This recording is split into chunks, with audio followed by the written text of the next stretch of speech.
It's the Go Gopher Podcast with Mike Grimm, episode number 186. I am Mike Grimm, voice of the Golden Gophers, and welcome back to the podcast.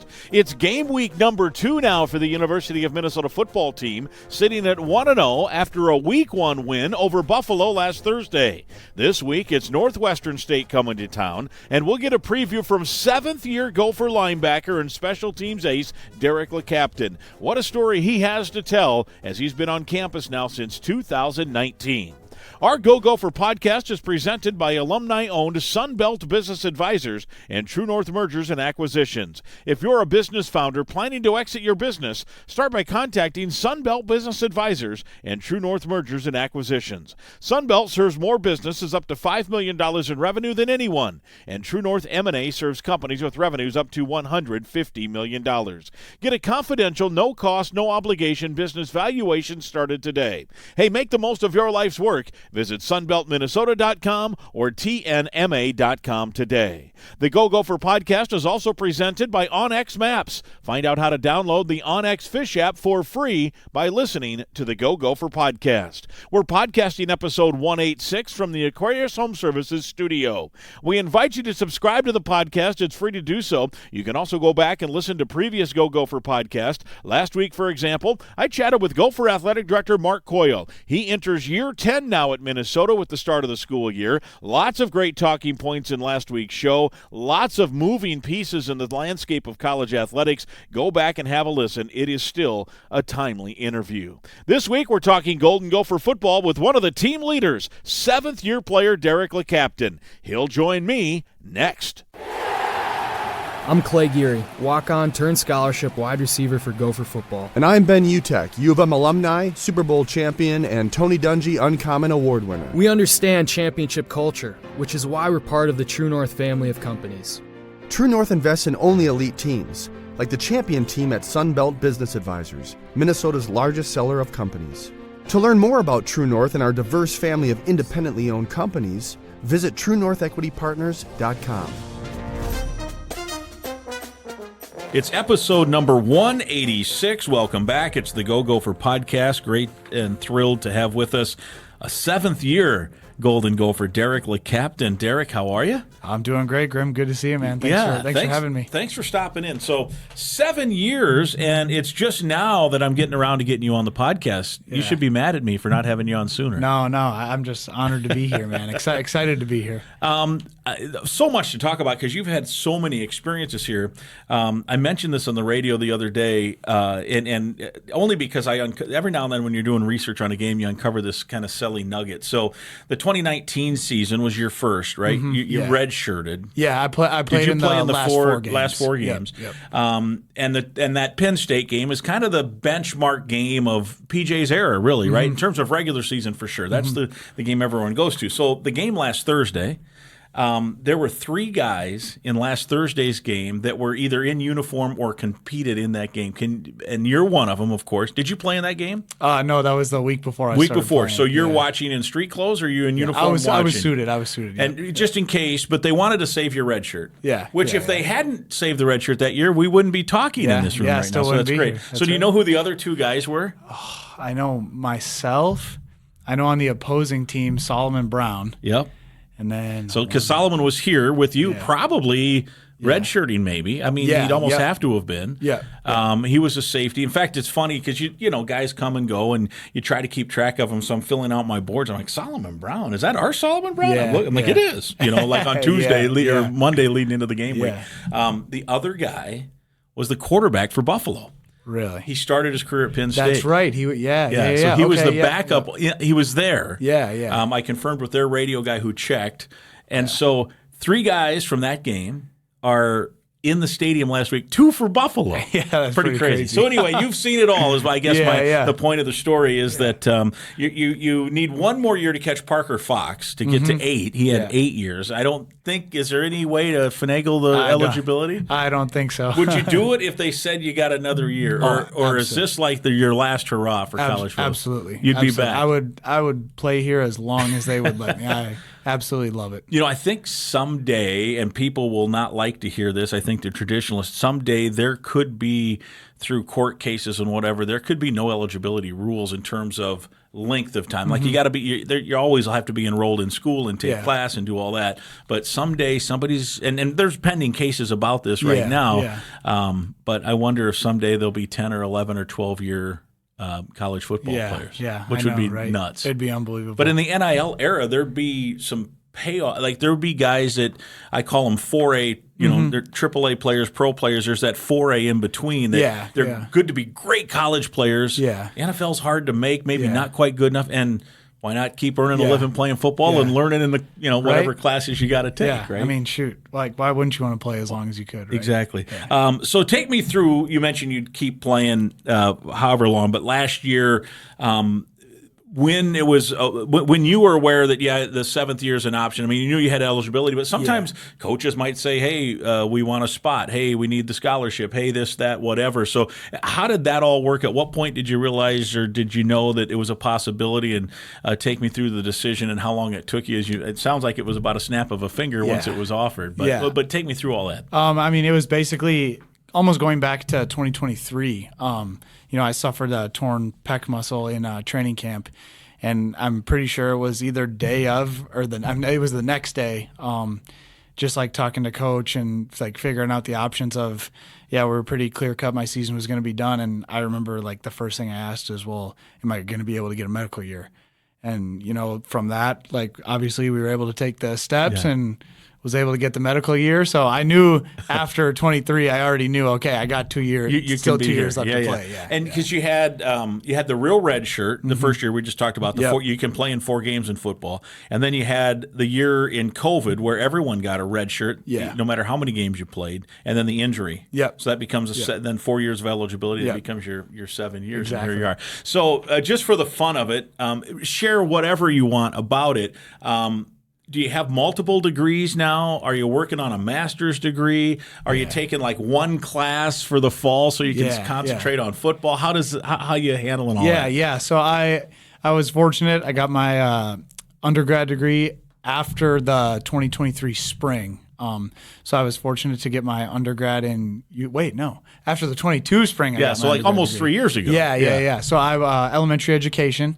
And then I started my master's program in youth development leadership, and it's been good. I've kind of been able to manage my class load because knowing I was going to have 2.5 more years, I knew I could. Okay, I'm going to take 2 classes here, a class here, and kind of spread it out. So I'm in my last credit. I got to finish this semester a seminar in youth development leadership. So it's a awesome class, very applicable to coaching and stuff like that. What I want to do after football.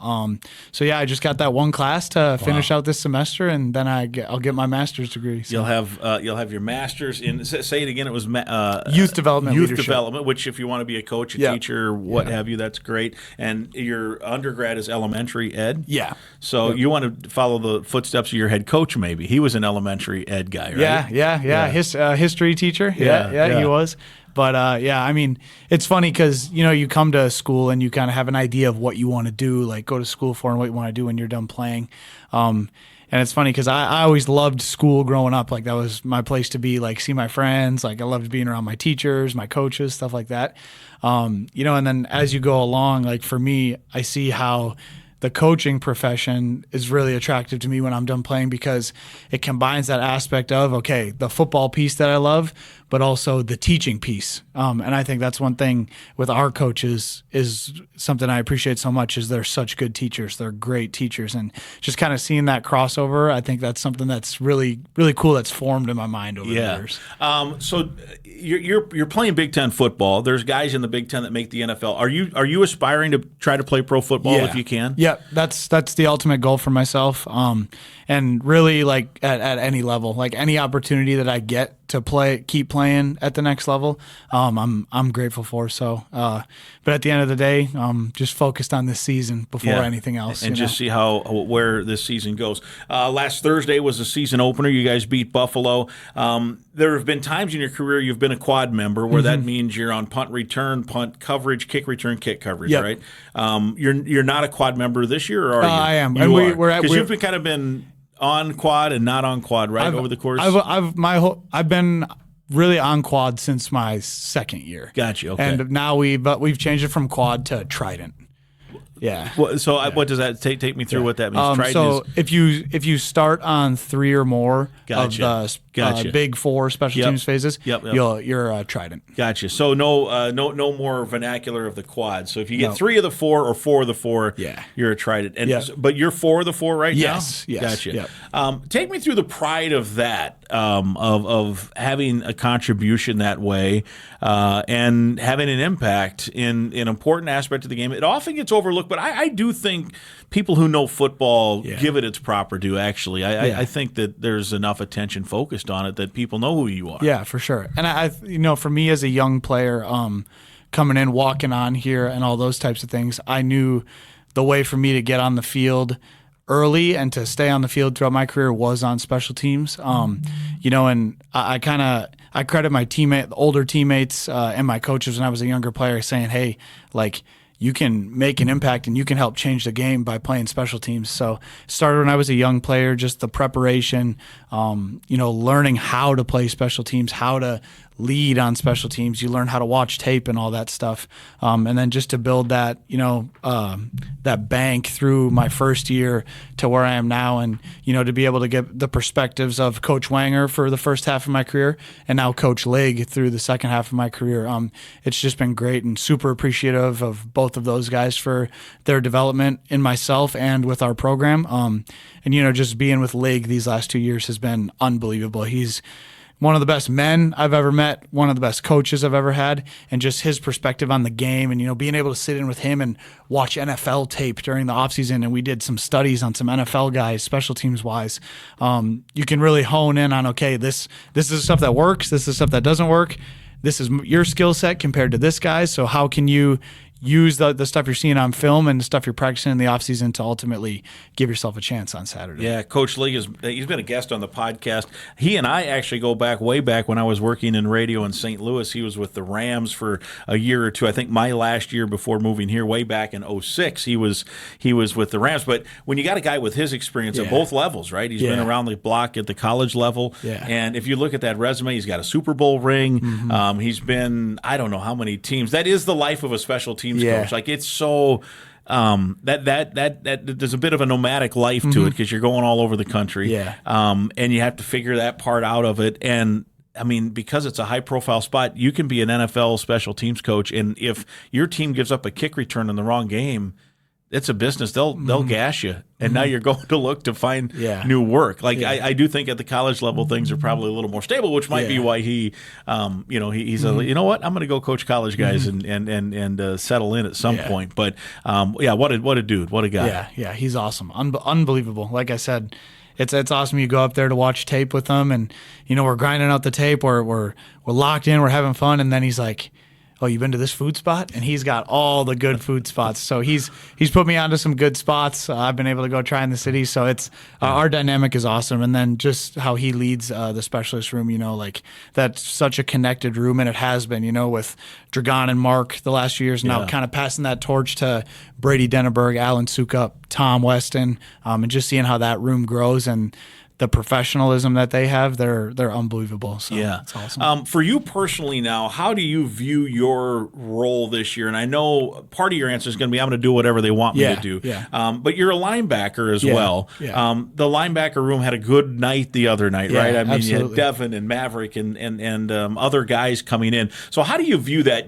I'm assuming you want to have some opportunities there too, and there's good competition there, and you're an old guy, and you're trying to mentor some of these guys, I'm sure. So kind of how's your view on that? And then you still dial in on your specialty special teams. Yeah, so I like you said, I definitely know like my big value to the team and my role is to be on all 4 phases, be able to help guys prepare, help guys on the field, off the field, all that stuff, and really lead the special teams unit. But in the linebacker room, I think, my perspective being here for 7 years, I've seen a lot, have a really good understanding of the scheme and what we want to do. I've been with Coach Collins this entire time, Mariano. So, my view in the back room, it's like you said, I'm going to do whatever we need me to do for myself to be prepared for whatever happens on Saturdays, but also the guys in the room.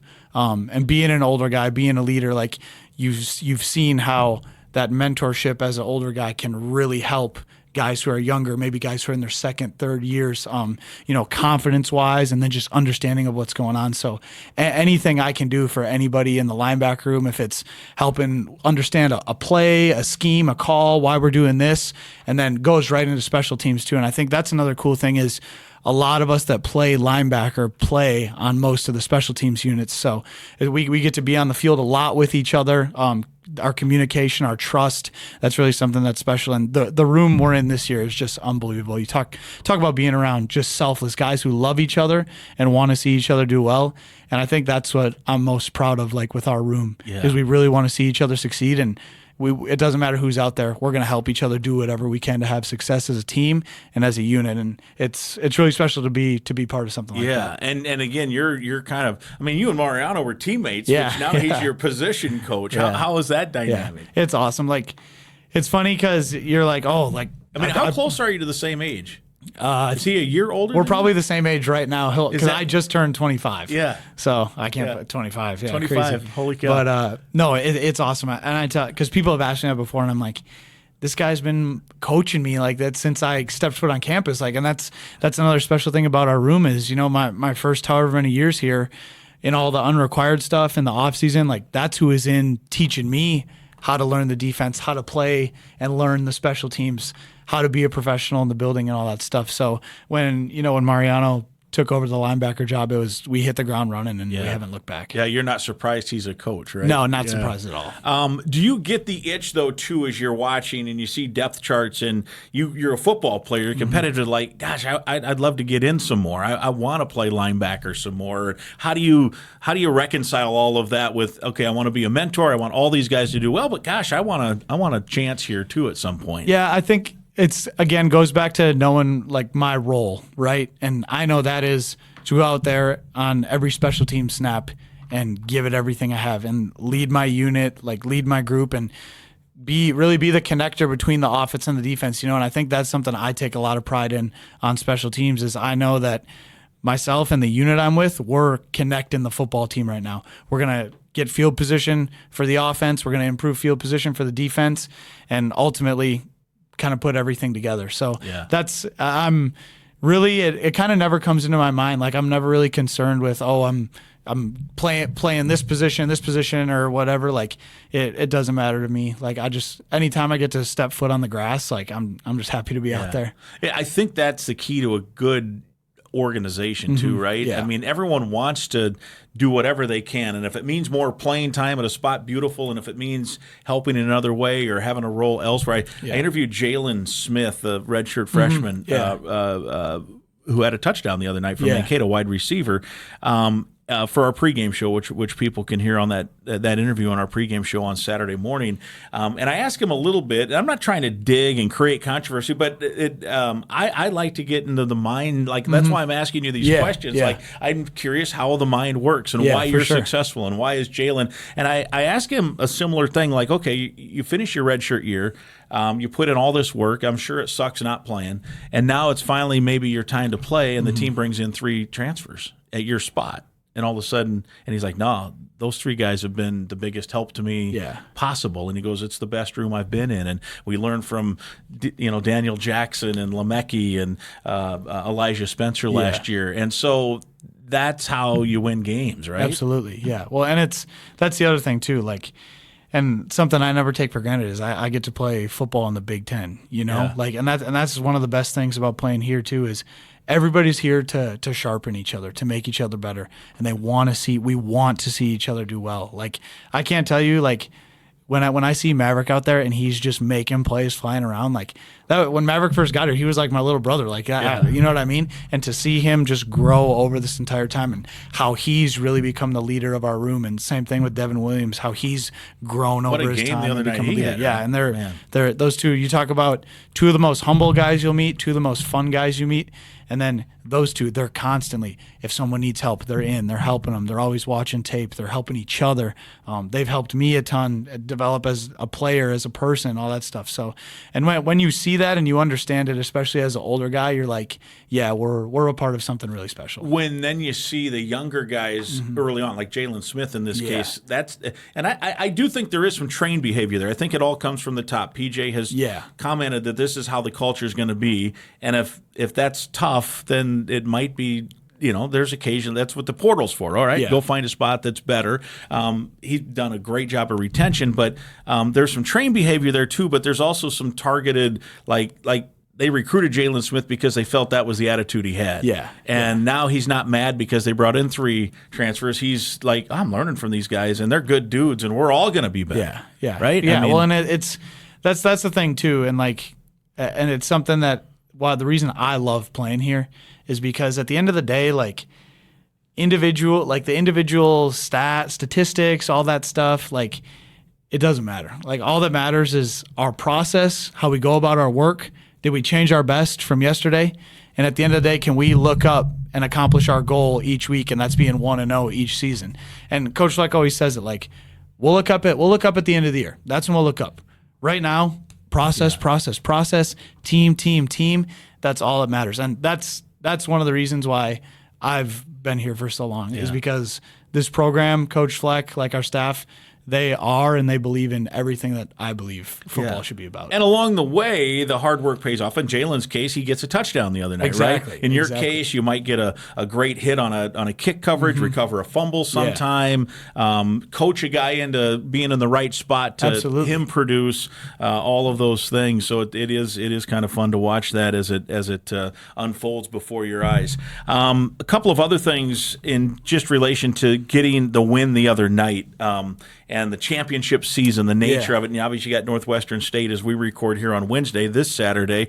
What was I guess what would be your last, quote unquote, last opening night, at least as a college player, and did you take a moment to say, hey, this is the first time I'll run out, if that makes sense, onto the field? Absolutely. Yeah. I think kind of on the bus over to the stadium, I was kind of when we get in there, I'm just going to take a moment to embrace it all, because there's so much going on. You're thinking about the game plan. You're thinking about the game. Got to make sure you have everything ready to go. And you kind of, over the years, as you go, you kind of don't stop to smell the roses always, right? Right. But yeah, there was especially pre-game where I kind of just stopped and looked around for a little bit. The sun was out. It was beautiful. And it was this is the last go-round. But I think too, I have no regrets of anything during my time here. So it was really kind of a freeing moment, and talk about just being in the moment with the guys. That was the best part, warming up out there with the unit, and then sitting on the bench with Mariano for a little bit, just chopping it up. It was a good moment. So special teams, I think people think film study. So if you're a linebacker, you're going to see and try to get reads from the quarterback, the receivers, tight ends. Your responsibility. If you're on offense, you're going to find out what you guys as linebackers are doing and read that. Yeah. Special teams, what kind of film? Because you think about. You got to be ready for onside kicks. You got to be ready for fake punch. You got to be ready for stuff, and then just the normal things too. So what goes into it? I don't even know, to be honest with you. As I'm asking this live, what goes into special team study? How many hours do you have to do it if you're going to be good at it? Yeah. And what type of stuff do you look for? Yeah. I mean, in my opinion, and I think it might be a little different for myself just because I've been doing it for a long time, so I kind of have a process how I go about it. But it's really the time commitment. It's really about the same as what you would watch OD, right? Very similar, and then a lot of stuff crosses over, right? There's formational tendencies, there's stance tendencies, there's stuff like that. But I know for me, I'll always watch early in the week, watch the opponent punt return team, watch their punt team, and then get into their kickoff return team, and kind of just watch their clips through the season, see what sticks out, right? Again, you're watching, okay, this guy's in this stance, he's doing this. This guy lined up here this time, he's doing this. They lined up in this formation. Oh, that means that they've done this in the past. So it's really a lot of it comes down to formational keys for myself, stance keys, and then also like if you get good with numbers and you understand who's in what spot, a lot of times if teams start putting guys in different spots, you're like, well, they like to do this with that guy, and now they put him over here, so chances are they could be running it here. Yeah. So you can, and I credit Lig a lot with teaching me how to watch tape. Like he always said to me, when he first got here, like there's no fast way to watch tape.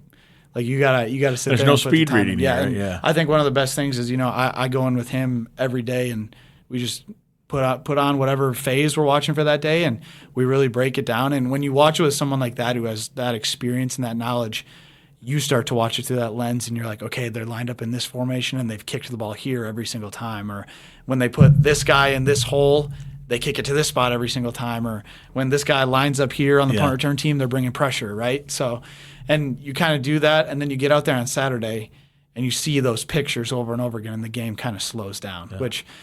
Again, very similar to how you watch film on defense, right? Formational tendencies. The running back's here, but they line them up in the slot on this play. They like to run this play. So a lot of crossover on those units, but it definitely is just a little bit different. And then just the situations that come about special teams. There can be longest plays in football, right? Punt return is the longest play in football, so you got to watch the tape, see it out, and then just individually, like you see who you're going up against during that week, and you kind of study him, like what does he do well, what doesn't he do well, like where do you think you can get him, what do you do well compared to him, and how can that work into your moves for the week. So it's a pretty big process. If you're on the kick return, I'm talking, how much scouting can go into like, okay, if it's an onside kick situation. Yeah. I mean, a team might do one a year. I'm trying to even think in PJ's time here, has there been 5 onside? For the Gophers, there are 5 or 6. Yeah. So do you have to go back years just to see what might be, or do you just have to put the knuckleball mitt on and see whatever comes your way? It depends. Like obviously, if you're playing a team who maybe hasn't had an onside or a hands rep in a long time, you would have to go back in the archives and find it out.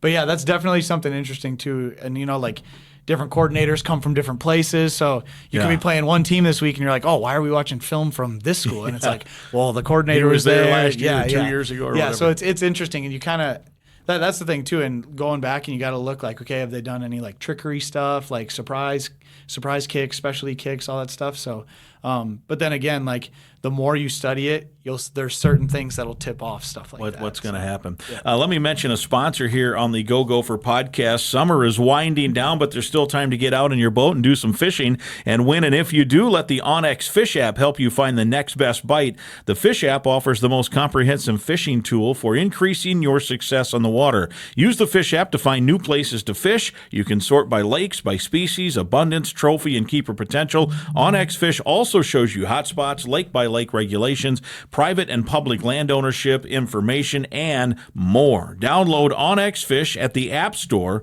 or go to onyxmaps.com/fish to get more info about the app that's changing the game on the water. You can try it for free for 7 days. A guy from Gardner, Wisconsin might have been on the water a time or two. Are you a fisherman?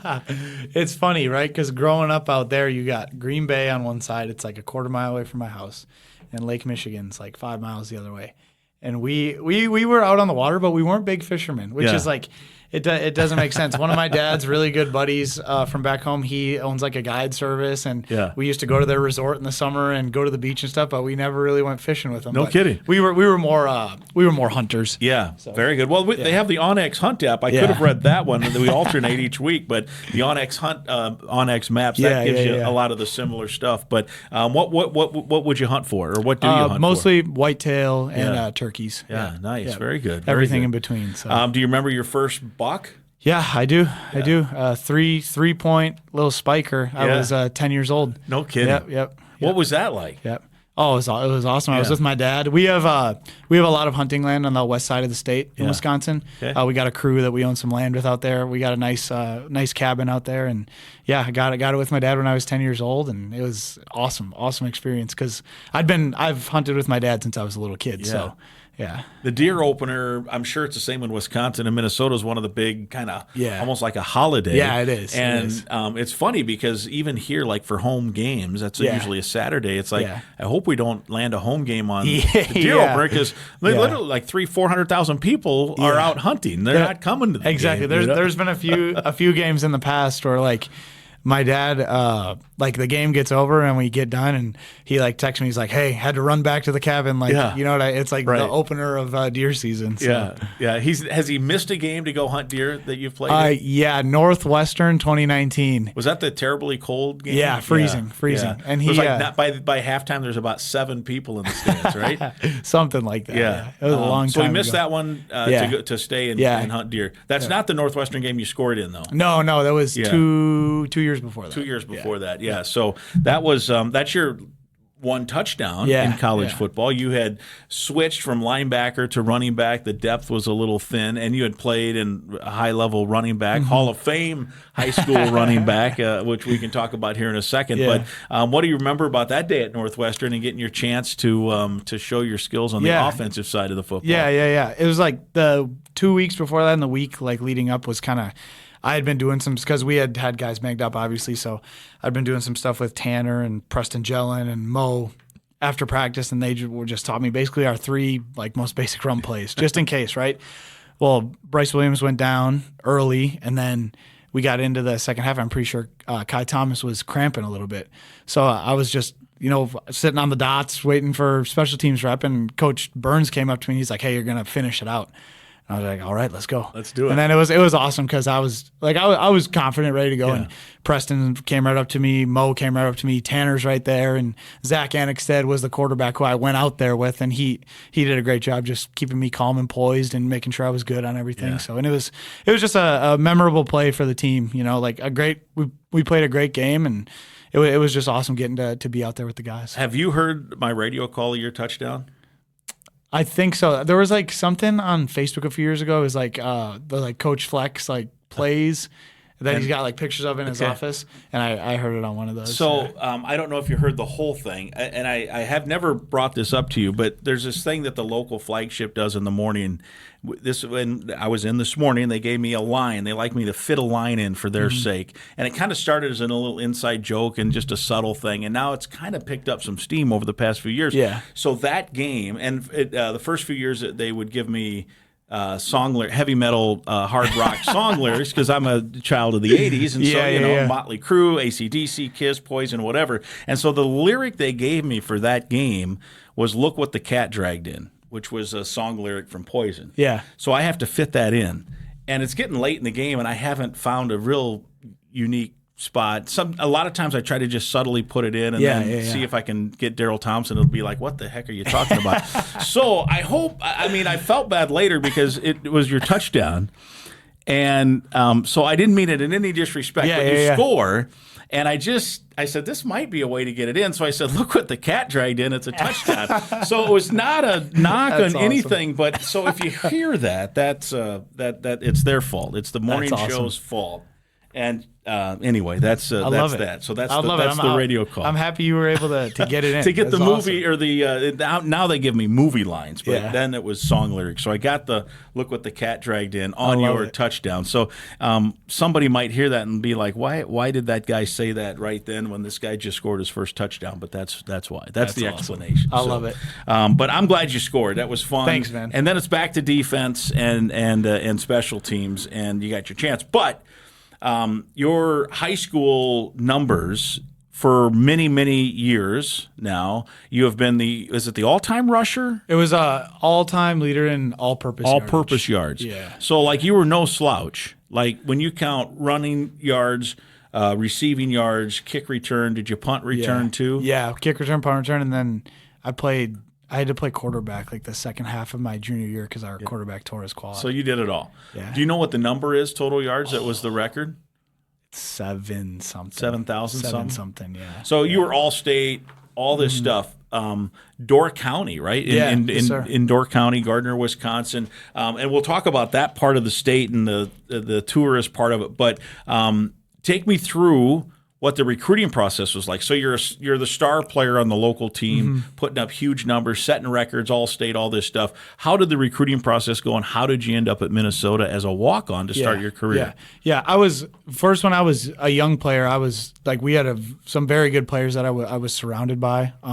So we had guys getting recruited by some D2 schools. I know we had a receiver named Mitchell Garand, and I know he got recruited by the old staff for a little bit, and he ended up playing playing at UW Oshkosh. But so there was kind of coaches in and out recruiting other guys that were older than me and stuff like that. But I was as I kind of went through and got through my second year, that's when I first started getting recruited. And the first few schools that I started talking to were Minnesota, Wisconsin, Iowa. So Big Ten schools early on, and then kind of as my junior year went on, started to hear a little bit more from those schools, and then schools in the Missouri Valley Conference, North Dakota State, North Dakota, South Dakota State, South Dakota. So it was starting to heat up, and then a lot of the schools in the NSIC also, so D2 schools, and kind of just going through it. I was always kind of waiting for that Power 5 scholarship offer, right? Like because the Big Ten, that's always where I wanted to play. And kind of I was offered by University of South Dakota going into my senior year. And then, it was kind of going into my senior year, I'd still interest from schools, but I kind of was starting to understand that maybe it won't be a scholarship at the Power 5 level. And I was just, one thing talking to my parents and super appreciative of them through my whole recruiting process was like, they were like, if you get an opportunity to play at the highest level, like you can't pass that up. Like it doesn't matter. Even if it means paying your way for a minute, right? Exactly. Yeah. That's what my mom told me. She's like, if there's going to be a school that gives you a chance to play at the highest level and you have to pay a little bit, she's like, you will be fine. And then from the moment Minnesota started recruiting me, I took my first visit in the spring going into my junior year. I still remember getting in the car on the way home and my dad's like, he's like, you're going to play here. You're going to play here. And I'm like, Dad, it's a process. I don't have an offer or anything yet. And he's like, you're going to play here. And then lo and behold, get to my senior year. And it was after I think my second or third game my senior year, Coach Simon reached out and was like, hey, we'd love to have you out to a few games, and came out for the Fresno State game, came out for Iowa. And then it was right at the end of my senior season, came out for Purdue. And that's when I got offered the preferred walk-on here. So, and how many other, you mentioned South Dakota, so you had to weigh some things, but was it once Simon and Fleck offered you, was it then pretty quick? Yeah, it was. So I had a scholarship offer from South Dakota, and then I had a preferred walk-on from Wisconsin and Minnesota. Yeah. And then once they offered me, my brother was playing basketball at St. Norbert College at the time. So they offered me the walk-on before the game. They left the game to go watch my brother, and I was stayed and watched the game. And when they picked me up after, I was like, yeah, it's a done deal, and I committed 2 days later. Wow, that's awesome. And why Minnesota over Wisconsin? You grew up in Wisconsin. Your home state's Wisconsin. What? And did you? Were you? I mean, you can answer if you want. Were you a Badger fan growing up? Yeah, when I was would young, think so, right? Yeah.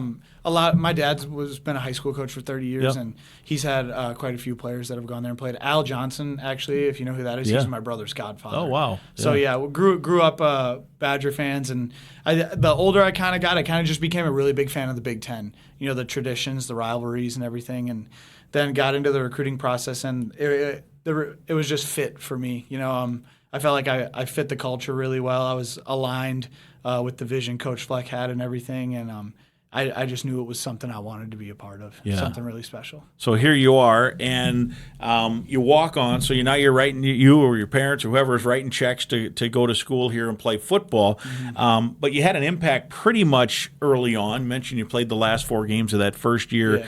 Yeah. And this is what P.J. Fleck does well when he creates his culture is when he decides you've earned a scholarship, he'll try to come up with some unique ways. So if memory serves, it was like this team meeting, and he had the oars and all these guys. It was like 100 oars, it seemed like, and all these guys, and there was a topic on each oar. Yeah. So I'll let you tell the story about how you found out. Yeah. Because I remember, was it on a FaceTime maybe? You told your parents, I called my and it got mom kind of on emotional FaceTime. on the video. Yeah. So take us through how it all unfolded, and how were you caught off guard totally? Yeah, I was. Yeah.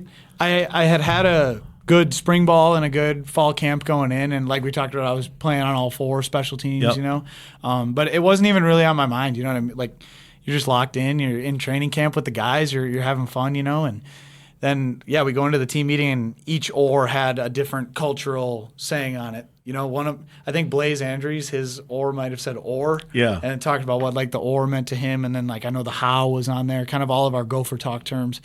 And then, it was Tanner was up there. Yeah. And Mariano was up there. Yeah. Coney Durr, all those guys.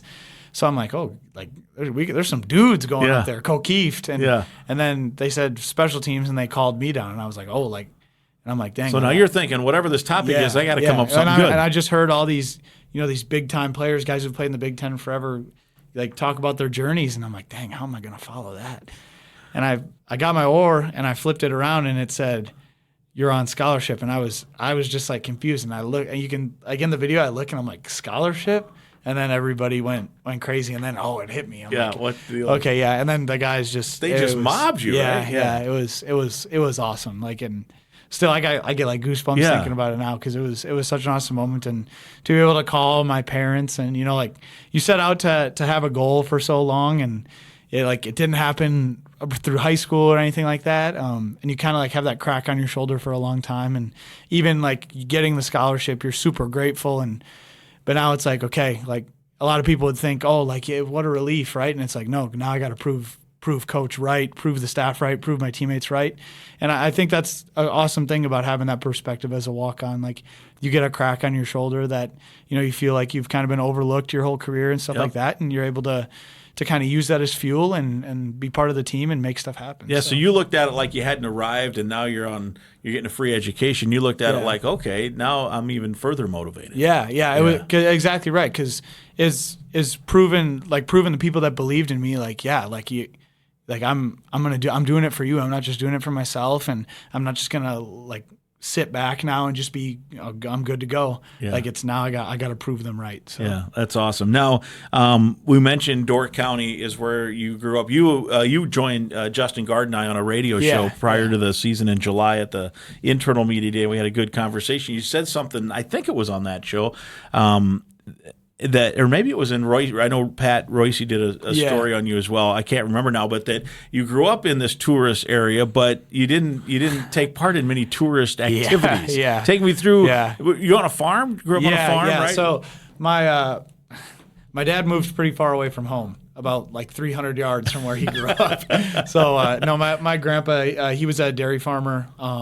So he's got a bunch of land and still has the barns and everything, kind of has sold his tractors and his cows and everything. But yeah, we live right on the farm my dad grew up on, and where all my uncles grew up. And yeah, it's southern Door County, so that's where I went to high school, southern Door. So I always say it's the part of Door County that nobody knows about. We got cherry orchards, we still got the water, but we're not like up in Ephraim or Sister Bay or anything like that. Yeah, where it's $9,000 to rent a house for a week in June, right?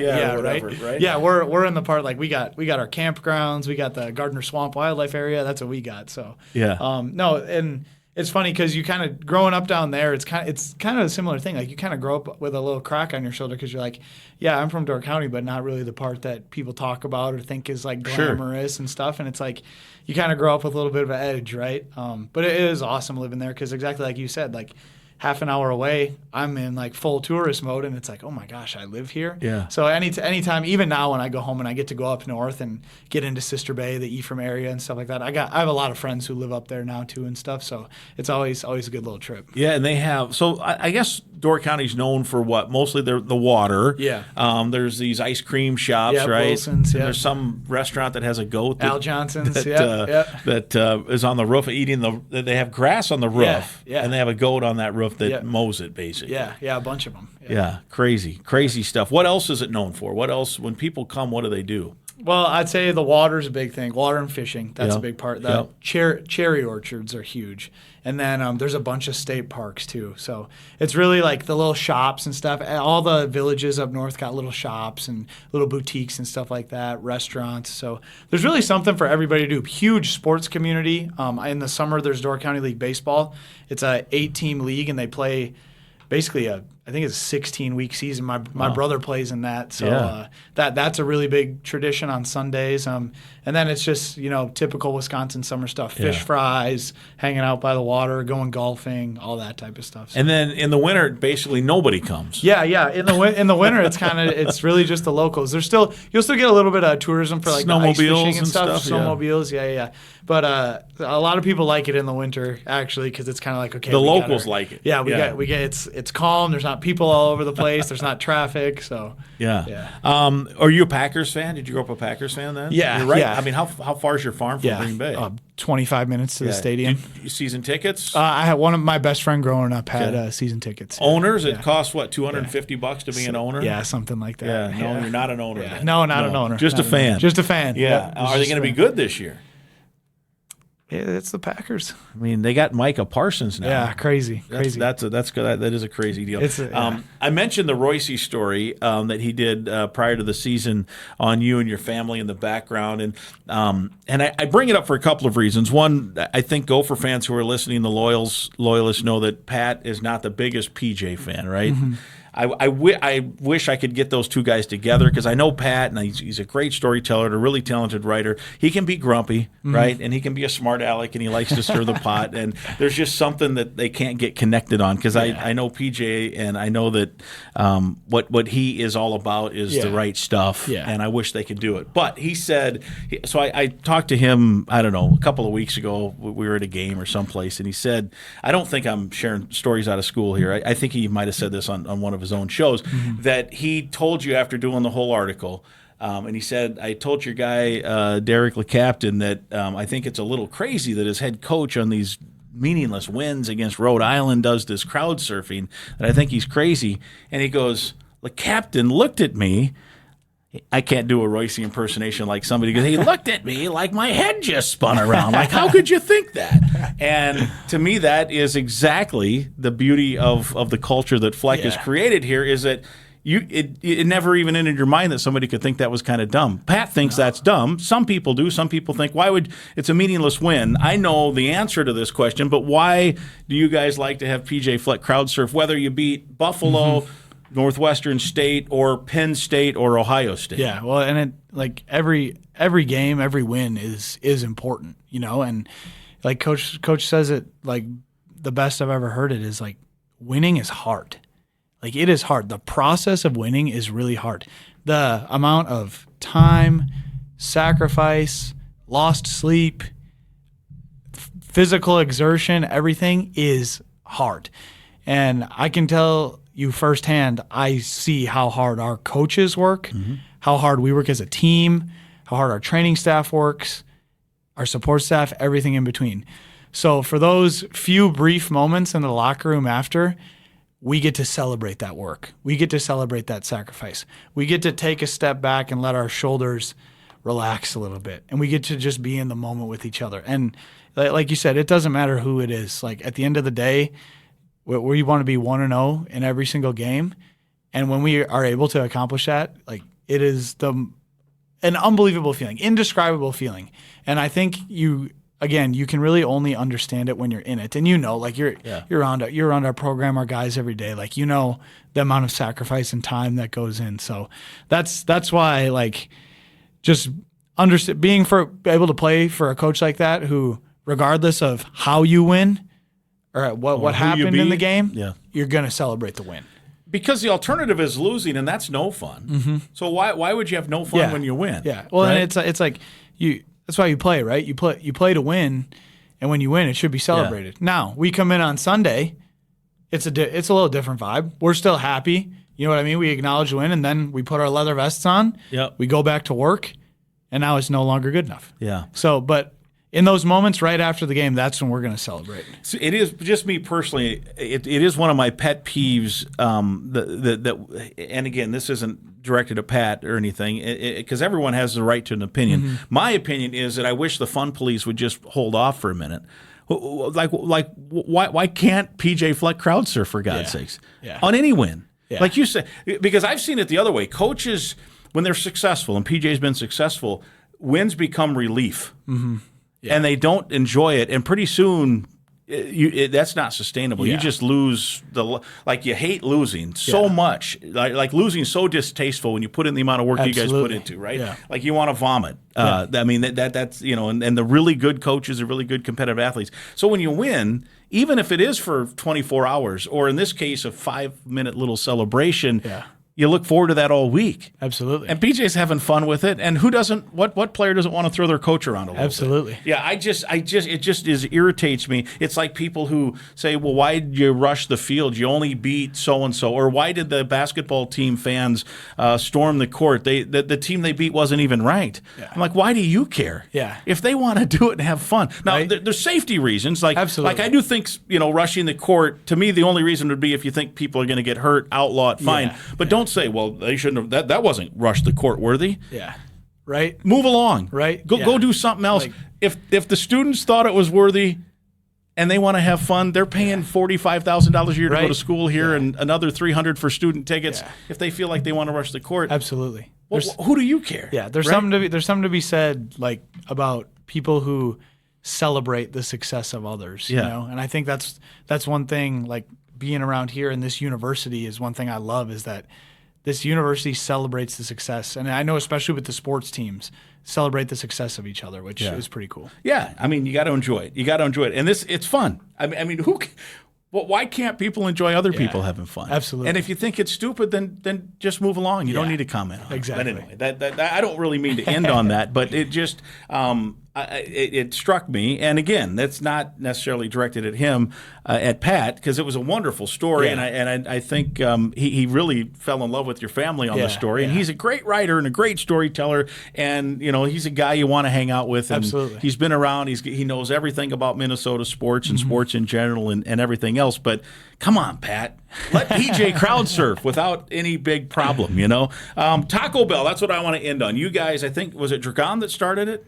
Yeah, we've kind of been. It's kind of been. It didn't really become a big thing till last season, but we've been. I think the first time we did it was 2021 Northwestern after we got back from that. So after a game, home or road, right? It doesn't matter. You guys then a group of you guys, not all 105 of you, but a group of guys just kind of started making a tradition that you're going to make this Taco Bell run. And what's your order? Yeah, well, I usually get the 2 beefy melt burritos, no sour cream, no rice, cinnamon twists, and a sugar-free Baja Blast. Oof, that sounds good. Was it late at night? Is that the first one or something? Yeah.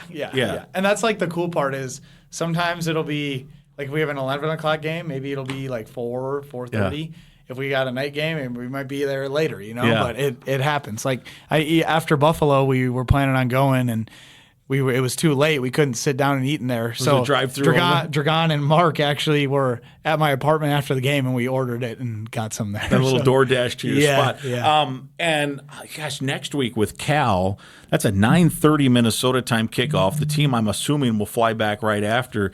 I mean, that could be a 6:30, 7 a.m., 8 a.m. kind of a Taco Bell. Hopefully a victory deal. After UCLA last year, we went at 7 in the morning. Yeah. Yep. And I think this game starts 2 hours later than UCLA. Yeah. So it'll be that's one of the non-glamorous parts of Division I sports. Even though it is a charter flight, unfortunately it means you don't get to spend the night and enjoy another day in California. You get on the jet at, in this case, it's probably going to be local Minnesota time. You're going to be getting on the jet about 1:30 a.m. Yeah.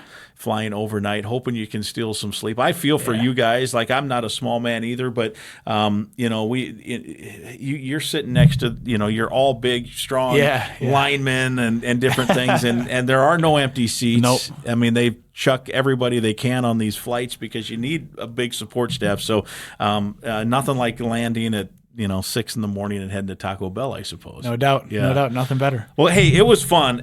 We've gone a long time here, but it's so compelling. I think your story's awesome. 7 years, and how special can this final year be for the Golden Gophers here? I think the sky's the limit, and like I said at the start of this, just taking it 1 week at a time. That's the biggest thing, and so the best teams I've been on since I've been here. I think that's really what has separated them. Just taking it 1 week at a time, focusing on being 1-0, and just changing our best every single week. And at the end of the day, never losing track of our process, because we all know the result's the result, but ultimately the result is because of the process. So just focusing on our work, taking care of each other, loving each other. Being there for each other, that's ultimately what's going to take us to where we want to go. If you want pro football, if whenever that is over, whether it's a camp next year or 7 years or 10 years from now, coaching though is what you want to do? Yeah. That's if I had to decide today, that's what I'd be doing. Yeah, you'd be a good one. Appreciate it. Yeah. Good to see you as man. always. Good to see you, Grimm. Thanks, man. Derik LeCaptain, it's episode 186. My thanks to Gopher football player Derik LeCaptain for joining me this week on the Go Gopher Podcast. I hope you all enjoyed listening to that conversation as much as I enjoyed being a part of it. What a special young guy. For Derik's appearance on the Go Gopher Podcast, our great friends at Affinity Plus have given him an Amazon gift card. We thank Affinity Plus for supporting Golden Gopher student athletes. Episode 186 is presented by Sunbelt Business Advisors and True North Mergers and Acquisitions. If you're buying or selling a business, visit sunbeltminnesota.com or tnma.com. Onyx Fish also sponsors our show. Happy fishing from Onyx Maps. Again, I'd invite you to listen to past podcasts, and please right now click that subscribe button to the Go Gopher Podcast right now. It's absolutely free to listen and free to subscribe. And please share the link to the podcast with others so they can subscribe and listen as well. And if you enjoyed the podcast, please let us know with some positive feedback on your social media channels. We'll talk again next week.